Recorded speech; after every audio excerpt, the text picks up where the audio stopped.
ત્વમેવ સર્વમ મમ રંગદેવ.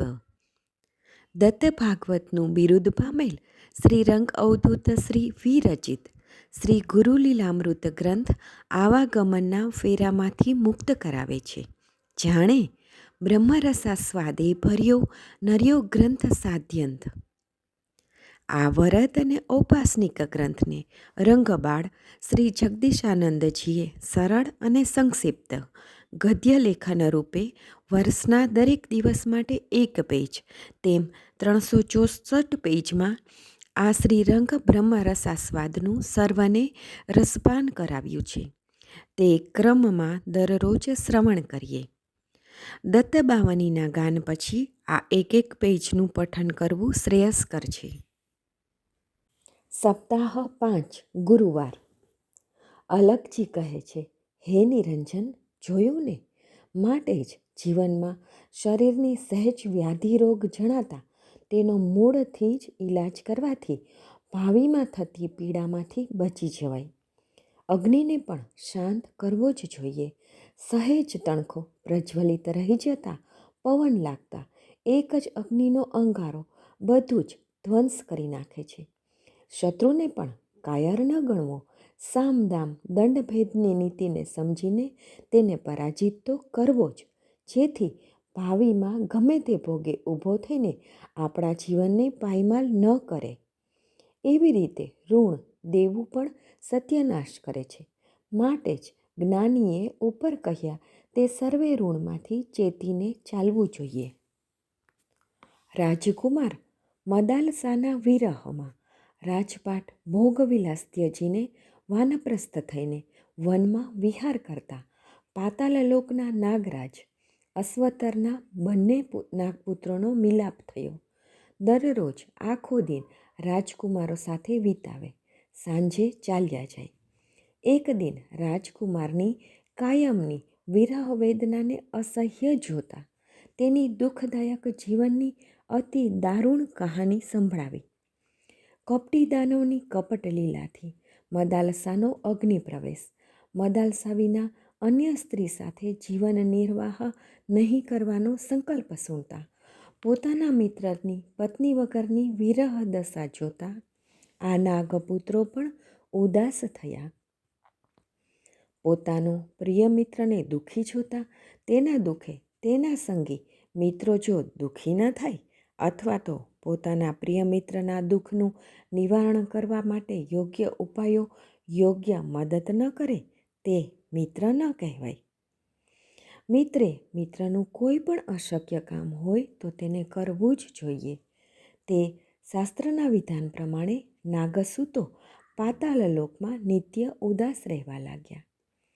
પોતાના પિતા અશ્વતર નાગને નાગપુત્રોએ શત્રુજીત રાજા સોમવંશી, તેના પુત્ર અને નાગસૂતના મિત્ર કુવલયાસ્વ મદાલસાની સઘળી વાત અને મિત્રના દુઃખે દુઃખી છીએ અને તેના દુઃખના નિવારણ માટે પોતાના પિતાજીને વિનંતી કરવા લાગ્યા કે પિતાજી, મિત્રનો પત્ની વિરહ, તેનો શોક આમથી જોવાતો નથી અને જીવનમાં જીવતા જીવતા વાસના બીજ રહી જાય તો સર્વત્ર વિનાશ જ સર્જાય છે. અશ્વતરે નાગસૂતો પાસેથી બધી જ બીના જાણી. પોતાના મિત્ર કંબલનાગને સાથે લઈ પોતાના સંતાનોના મિત્રના અતિ દુર્લભ દુઃખને દૂર કરવા પાતાલલોક છોડી હિમાલય પર જઈ નાદસંધાન સાધી સરસ્વતીજી પાસેથી વેદગાનની કૃપા આશીષ મેળવી શિવારાધના કરી.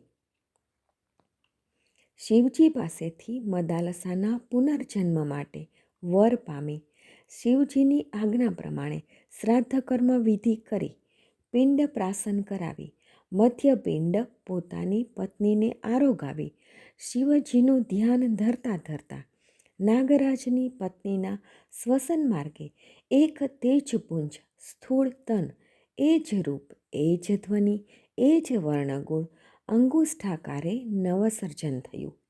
તેમજ મદાલસાની પૂર્વની સ્મૃતિ કાયમ રહી, પણ અગ્નિ પ્રવેશ સ્મરણમાં આવે નહીં. પોતાના પતિના ગુણ સંભાળી સદા ઉદાસ રહ્યા કરે. પતિને નિત આરાધે કે આવો આવો નાથ, નહીં તો કંઠી સાથે અગ્નિ પ્રવેશ કરીશ. દુઃખની મારી માથાના કેશ તોડે. તેની વિરહ વેદના નાગરાજને પણ અસહ્ય થઈ પડી, જેથી પોતાના પુત્રોને, તેના મિત્રને તેને કંઈ પણ અહીંની વાત કર્યા વિના પાતાળ લોકમાં લાવવાની આજ્ઞા કરી. નાગપુત્રો પિતાની આજ્ઞા પ્રમાણે મિત્રને પોતાના નિવાસસ્થાને આવવાની વાત કરી. રાજકુમારે પ્રેમનું વચન સ્વીકાર્યું. અત્યાર સુધી તેને ખબર નથી. જ્યાં ગોમતી તીરે આવ્યા ને પાતાળ લોકમાં લઈ જતા, ત્યારે તેને નાગપુત્રોની ઓળખ થઈ.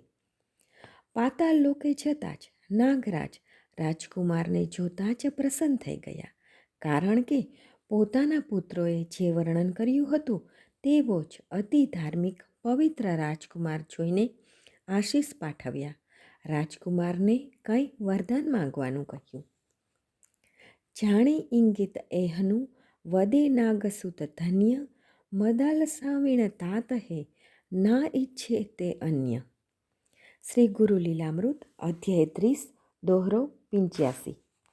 અવધૂત ચિંતન શ્રી ગુરુદેવ દત્ત.